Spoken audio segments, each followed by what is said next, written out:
शीस बुझे गुरुदेव को, मोको कहो समझाय। जीव ब्रह्म सु बिछड़यो, किस कारण जन राय। किस कारण जन राय, काय आयो जग माही।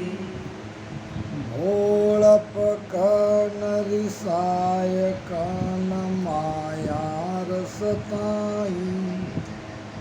अब तल पे ब्रह्मलोक को, कहो किस कारण आयो।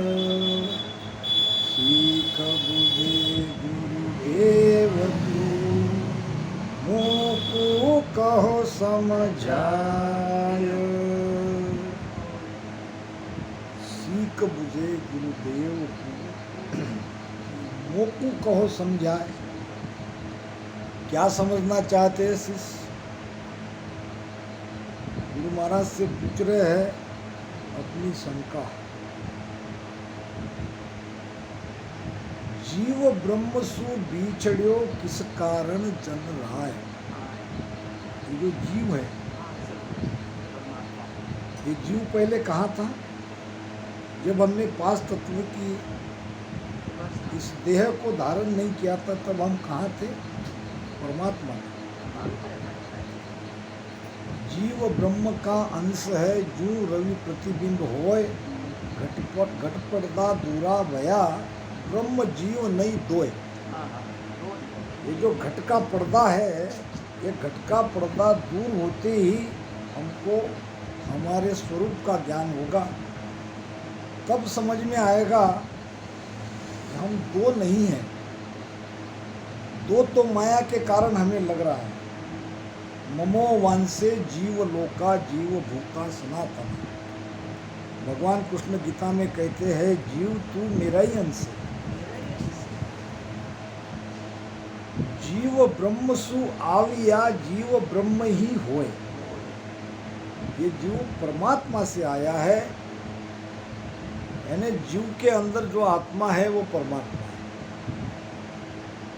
तो अब सवाल ये पूछा जा रहा है,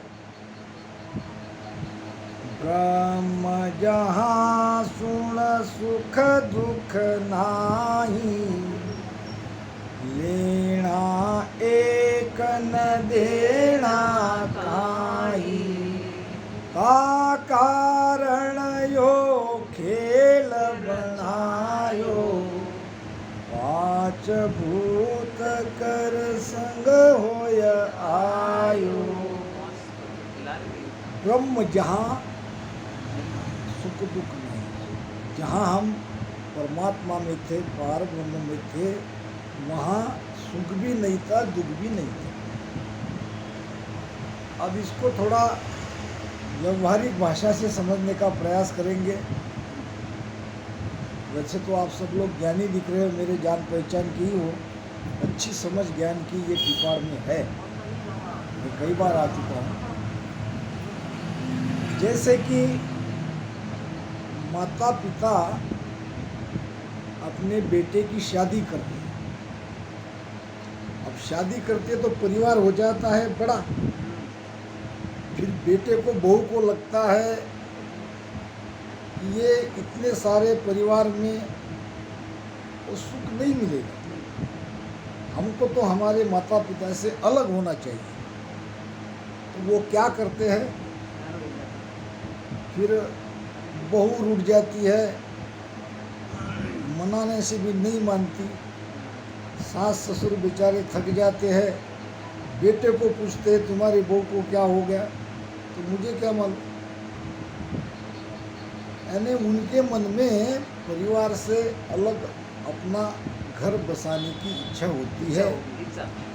और फिर माता पिता समझ जाते हैं कि बेटा ठीक है, तुम हमारे रहना नहीं चाहते हो तो तुम अलग रहो, सुख से रहो। अब ये बेटा अपनी बहू को लेके अलग हो जाता है, अपनी गृहस्थी वो चलाता है। अब कुछ दिन तो बड़े सुख से कटते हैं, मज़े से कटते हैं, फिर धीरे धीरे क्या तकलीफ है संसार की ये समझ में आता है। फिर बच्चे हो जाते हैं, फिर उनकी पढ़ाई, उनकी परवरिश, फिर कई तरह के संसार की झंझट उसके पीछे लगती है। फिर उसे लगता है कि ये तो मैं पहले ही ठीक था, माता पिता से मैं अलग होके नहीं गलती कर। फिर क्या करते हैं, फिर कोई सयाने व्यक्ति के पास जाते हैं और कहते हैं कि भाई हमसे गलती हो गई, हम माता पिता से अलग नहीं होना चाहिए था, मगर हम हो गए, अब हमको दोबारा मिला। फिर वो व्यक्ति जाता है माता पिता के पास, कहता है कि भाई बच्चे हैं, गलती तो करते ही है, अब वो तुमने मिलना चाहते, तुम्हारे साथ रहना चाहते हैं, तो उनको मिला लो। बस यही हाल हुआ है जीव का। जीव के माता पिता कौन? ब्रह्म। जात हमारी ब्रह्म है, माता पिता है ग्रह हमारा शून्य में अनहद में विश्राम। तो जीव के पिता है ब्रह्म, जीव की माता है माया।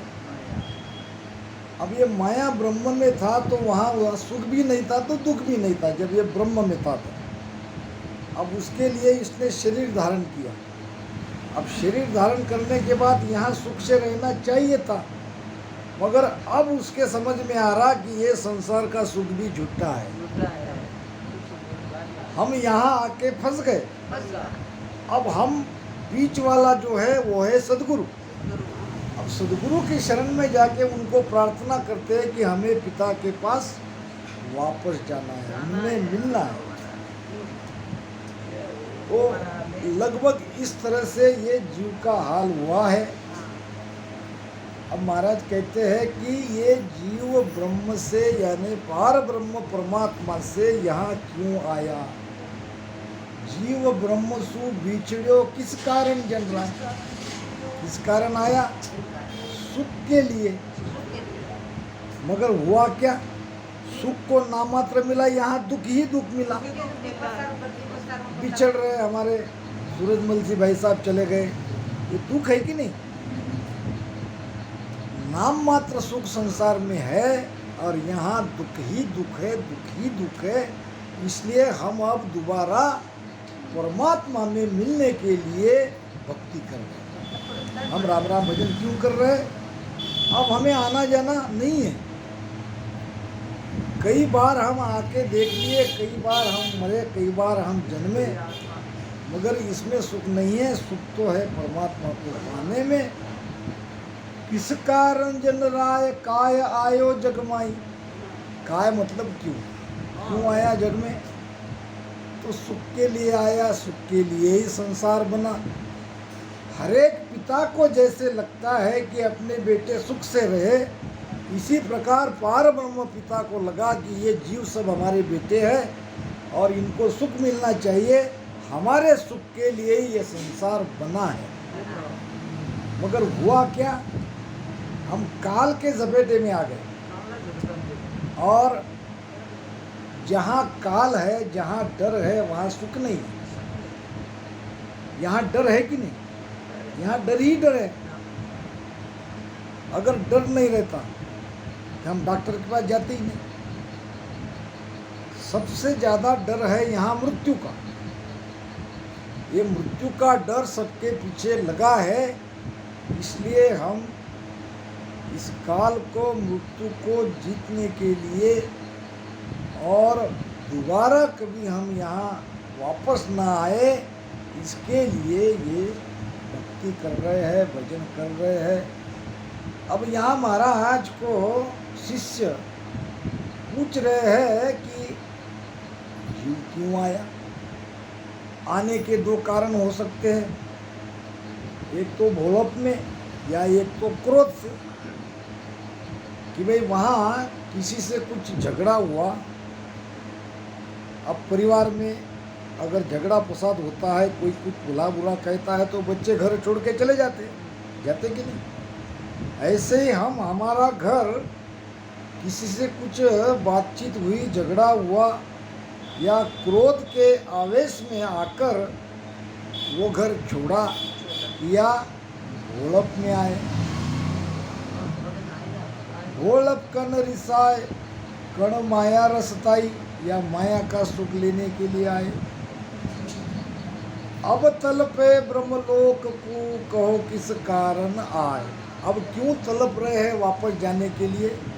यही अब अनुभव में आ गया कि यहाँ सुख है ही नहीं, जो भी है वो एक प्रकार से दिखावा है, सुख नहीं है, सुख का आभास है। ये मृगजड़ है, संसार मृगजड़ है। तो अब ये जीव वापस परमात्मा के देश में जाने के लिए तड़प रहा है। अब ये भजन कर रहा है, भजन उसी के लिए करना है। अब तलपे ब्रह्मलोक को कहो किस कारण आए, और सीख बुझे गुरुदेव को कहो समझाए। आप समझ गए जीव क्यों आया, जीव कहाँ था, और वापस ये जीव क्यों जहाँ से आया वहाँ जाने की कोशिश कर रहा है। क्या दुख था ब्रह्मलोक में, क्या सुख था वानाय, क्यों आयो तज धाम, क्यों पड़ियो फंद माय, क्यों पड़ियो फंद माय, दया कर रीत बताओ, ब्रह्म जीव हुए काय, अर्थ सोजर भोलाओ, अब ब्रह्म होणो आधरे, पहले आयो काय, क्या दुख तो ब्रह्मलोक में, क्या सुख तो वानाय। दोबारा शिष्य गुरु महाराज से प्रश्न पूछ रहे, क्या दुख तो ब्रह्मलोक में, क्या सुख था वानाय। आने के दो ही कारण हो सकते हैं, एक तो अभिलाषा यानी कोई चीज की प्राप्ति का उद्देश्य, या वहाँ पे दुख मिलना, दुख के कारण त्यागते हैं या कोई चाहना के कारण त्यागते हैं। घर दो स्थिति में त्यागा जाता है। अब यहाँ मारवाड़ प्रांत से पूरे देश में आपके इस तरह से लोग आए हैं। क्यों आए? कुछ पाने के लिए, पैसा कमाने के लिए। एक तो ये उद्देश्य रहता है, कुछ पाना चाहते हैं, यहाँ वहाँ जो रह रहे वहाँ उसे सिवाय दुख के कुछ नहीं मिल रहा है।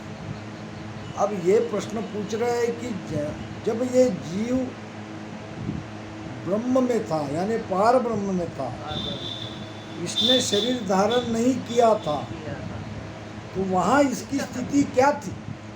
वहाँ उसको कौन सा दुख था जिसके कारण वो यहाँ आया, और क्या सुख पाने की इच्छा थी जिसके कारण वो यहाँ। वाणी यहाँ प्रमाण देती है कि वहाँ सुख भी नहीं था, दुख भी नहीं था। वो देश सुख दुख से परे, ब्रह्म जहाँ सुन सुख दुख नहीं, वहाँ सुख नहीं था, दुख नहीं है। मगर सुख लेने की चाहना थी, इच्छा थी, हमारे साथ मन था, ये मन के अंदर सुख की चाहना थी, इसलिए हमने शरीर धारण किया, माया का संग किया। हम ये फंद में क्यों पड़े? सुख के कारण पड़े। जैसे कि कहा जाता है, शब्द स्पर्श रूप रस गंध, ये 5 सुख है। ये 5 ही सुख में जीव फंसा है। एक एक सुख के लिए हम देखते हैं जीव ने अपनी जान गंवा दी, चाहे शरीर उसका कोई भी हो।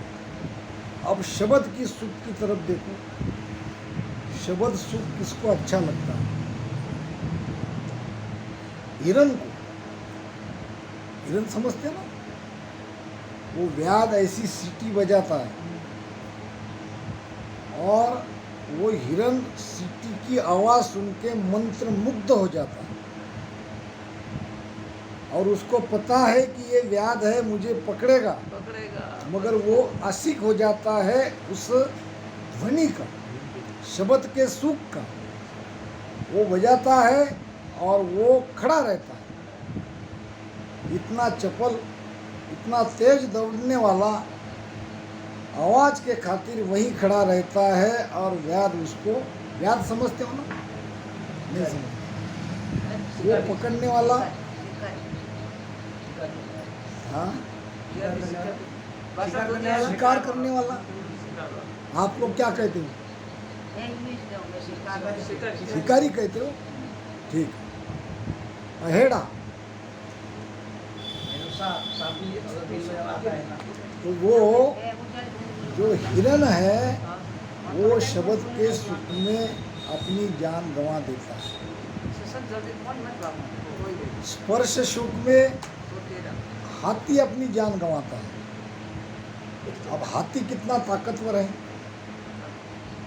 उधर दक्षिण की साइड में हाथी को पकड़ा जाता है, हमारे से और नीचे।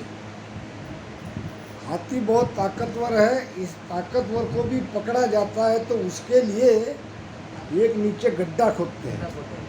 ऐसा खड्डा खोदने के बाद उसके ऊपर लकड़ियाँ रख के उसको बराबर मट्टी मिट्टी डाल के उसको जमीन के जैसा बना देते हैं और एक हाथीनी का पुतला बनाते हैं और उसको वहाँ खड़ा कर देते हैं। और स्पर्श सुख के लिए हाथी आता है हाथीनी समझ के, और जैसे ही वहाँ पैर रखता है वो गड्ढे में गिर जाता है। फिर उसको 10-15 दिन तक न भोजन, न कुछ खाना, न कुछ पीना, बहुत दुबला दुबला हो जाता है, ताकत कम हो जाती है। फिर उसको बाहर निकालते हैं और हंटर मार मार के उसको सिखाते हैं। यानी हाथी के जैसा बलाढ्य प्राणी स्पर्श सुख के कारण बंधन में आ गए। अब आता है रूप, फिर आता है रस, फिर आता है गंध। अब रूप सुख में कौन फंसता है? आपने देखा होगा पुराने जमाने में लालटेन रहती थी, दिया। और दिया में दिए लगते ही वहाँ पे वो क्या आते थे? पतंगे, झुंड के झुंड, ढूंढ के झुंड।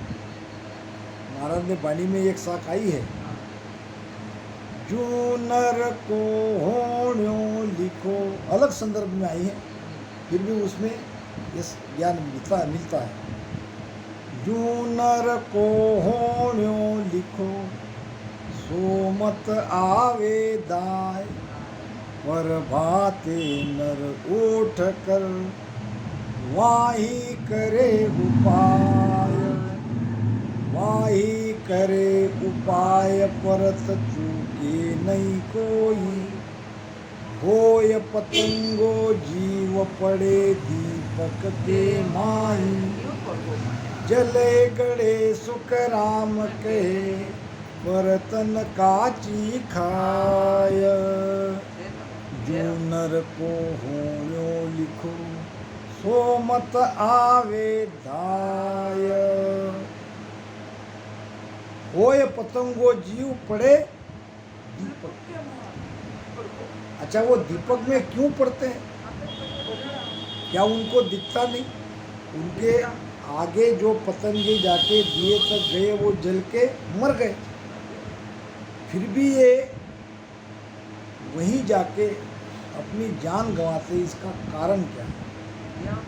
इसका कारण है जो मनुष्य 100 साल की जीवन में जो सुख लेता है वो पतंगा एक पल में ले लेता है। एक ही पल में उसको, हम जो 100 साल जिंदगी बसर करके सुख लेते हैं वो पतंगों को एक पल में मिलता है। इसलिए वो दिए का आशिक है, दिए को मिल जाना चाहता है, जान भी उसकी क्यों न चली जाए।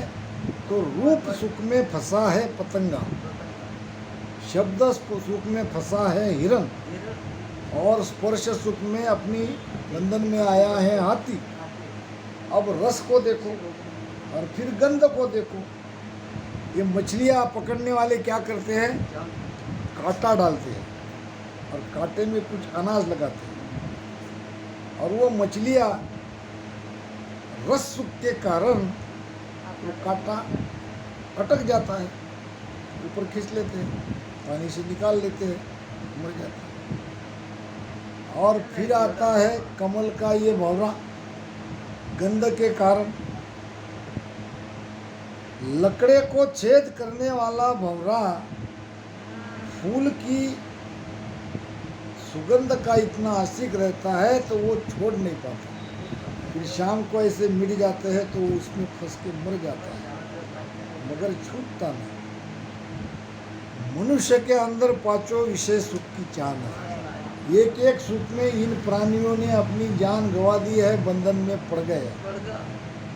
तो हम पहले तो सब ठीक ठाक लगता है, मगर यही सुख हमारे लिए दुख का कारण बनता है। महाराज कह रहे हैं आए तो थे हम सुख के लिए, क्या दुख था ब्रह्मलोक में, क्या सुख था वहाँ न सुख था न दुख था, सुख की चाहना थी, इसलिए पंचभौतिक शरीर में आए और पहले सुख भी मिला। अब ऐसा लग रहा है कि ये ठीक नहीं है, अब सुख लेते लेते क्या हुए, कर्म बने,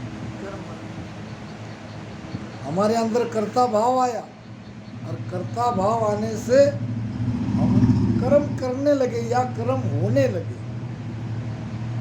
पहली बार तो इच्छा के कारण आए, बाद में हम कर्म के कारण आते जाते रहे। अब कर्म को काटना है, अब ये कर्म तो भुगते बिना नहीं छूटा जाएगा। जो हमने कर्म किए हैं या तो उसको भोगो या उसको काटो, अगर काटते नहीं हो तो भोगो, वही भोगोगे 84 लाख योनि में।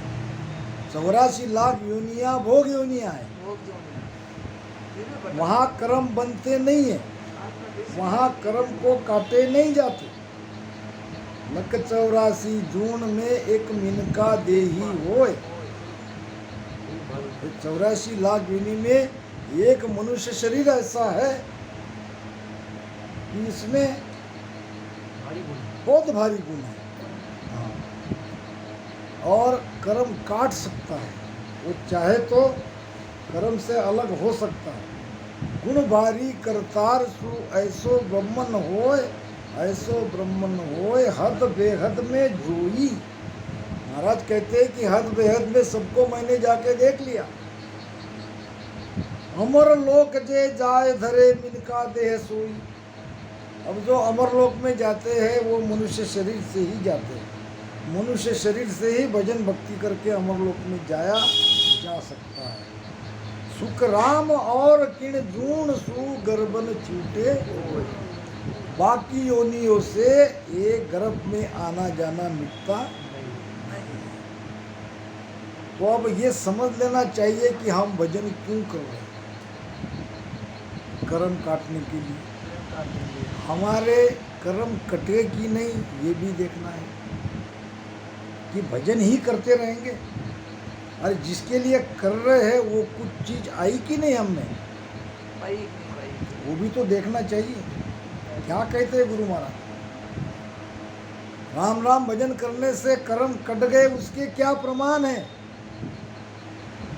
कर्म काट पद में मिले, जब ऐसा होई। कर्म काट पद में मिले, जब ऐसा होई। सुख दुख तो व्यापे नहीं, अंग पलटे न कोई। सुख दुख तो व्यापे नहीं, अंग पलटे न कोई। ये है प्रमाण। क्या भजन ही करते रहना है?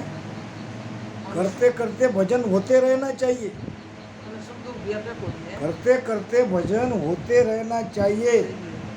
आप बोलो तो भी भजन, चलो तो भी भजन, उठो तो भी भजन, जागो तो भी भजन, खाओ तो भी भजन।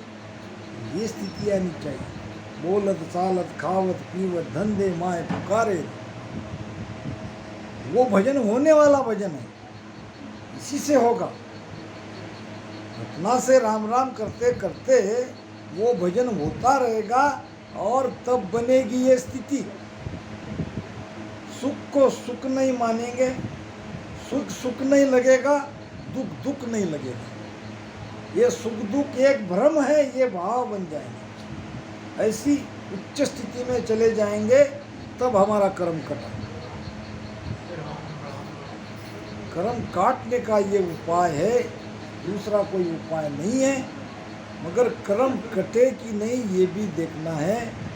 गुरु महाराज की वाणी साक्षात प्रमाण है, प्रमाणित करती है कि हम कर रहे इसका परिणाम क्या होगा।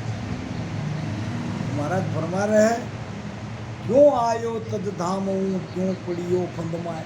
क्यों पड़ा फंद में? सुख के लिए। अभी जो मैंने आप लोगों को प्रमाण बताए सब फंद में ही तो पड़े। इसके अंदर सुख की चाहना थी और हमारे अंदर तो पांची विषय की चाहना है। कान का भी सुख चाहिए, आँख का भी सुख चाहिए, खाने के लिए भी अच्छा चाहिए, हमको तो सब चाहिए। तो कितने फंद में पड़ेंगे? कोई बादशाह था, आपने कई बार उनका प्रमाण सुना होगा। और 1.25 मन खून की सेज थी उनकी, सोने का बिछाना। एक दिन जो दासी थी, सेविका थी, उसने देखा कमरा साफ कर रही थी राजा का, और उसने देखा कि रोज बादशाह इतने मखमली फूलों के सेज पे सोते हैं, थोड़ी देर मैं भी सो के देखूं। अब सो के देखा तो उसको नींद आ गई। नींद आ गई तो बादशाह आ गए। बादशाह ने देखा कि सेज पे ये दासी सोई है। तो फिर सिपाही थे, सिपाही को आदेश दिया, इसने अपमान किया है मेरा। बादशाह की सेज पे सोना कोई साधारण बात थोड़ी थी। अब हंटर उसके पीठ पे मारा। पहले हंटर में रोई, दूसरे में चुप रही, तीसरे में हंसने लगी। बादशाह पूछने लगा, हंटर खा के तू हंस क्यों रही हो? और पहली बार तो तूने रोया, दूसरी बार चुप रही, तीसरी बार हंसी। हंसने का कारण बताओ। तो पहली बार इसलिए रोई कि एकाएक कोड़े मुझके पीठ पे बरस गए, तो लगा उसका दर्द हुआ, मैं रोई। दोबारा जब कोड़े बरसाए गए तो मैं सोचने लगी आपके बारे में, बादशाह के बारे में। और तीसरी बार जब कोड़े बरसाए तो मैं हंसने लगी, ये भी आपके लिए ही हंसी। कुछ पल मखमल सेज पे सोने से मुझे 3 हंटर मेरे पीठ पे पड़े। आप रात दिन सोते हो, आपका क्या हाल होगा? आप तो रात दिन ये मखमल पे बेड पे सोते हो, आपका क्या होगा बादशाह? इसलिए मैं हंस रही हूँ। तो बानी वो दासी के वचन उसके कलेजे में लग गए। सुल्तान भया फकीरा, तो सुल्तान वो फकीर बन गया। भारत में आया, हिंदुस्तान में आया, गोरक्षनाथ के शरण में गया। कोई कहते हैं कबीर साहब को, कोई कहते हैं गोरखनाथ को, जो भी है आया तो वो भारत में। और इस प्रकार जो सुल्तान था, बलक बुकारंदा उसका नाम था, और वो फकीर बन गया। तो कहने का मतलब ये सुख, ये सेज कांटे की सेज है। यहाँ सुख मत मानो, ये सुख मिलता भी है। महाराज ने तो निर्णय कह दिया है, युग को संग सकल दुखदाय, युग को संग सकल दुखदाय, जा संग सुख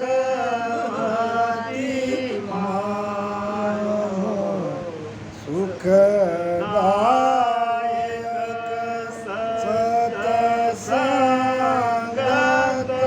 जुग में, सुखदायक सतसंगत जुग में, सतगुरु शरण पिछाड़ो,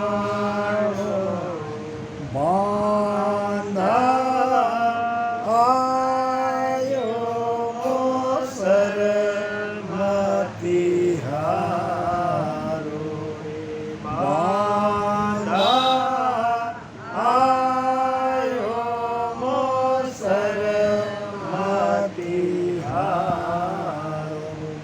जगत में थोड़ा बहुत सुख मिलता भी होगा तो वो वास्तव में सुख नहीं है। अगर सुख है तो दुख आएगा, अगर दुख है तो सुख आएगा। सुख दुख दोनों धूप छांव है। अगर आप जगत के सुख को सुख मान रहे हो तो दुख भुगतने के लिए तैयार हो जाओ। ये सुख नहीं है, ये आभास है, ये मुर्गजड़ है।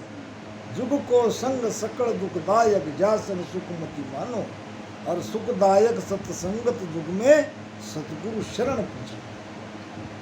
सदगुरु के शरण में जाओ और सच्चा सुख क्या है उसको पहचानो। सच्चा सुख, सच्चा आनंद तुम्हारे भीतर है। सुख बाहर नहीं है, आनंद बाहर नहीं है, भीतर है। तो इसके लिए सदगुरु के शरण में जाना पड़ेगा।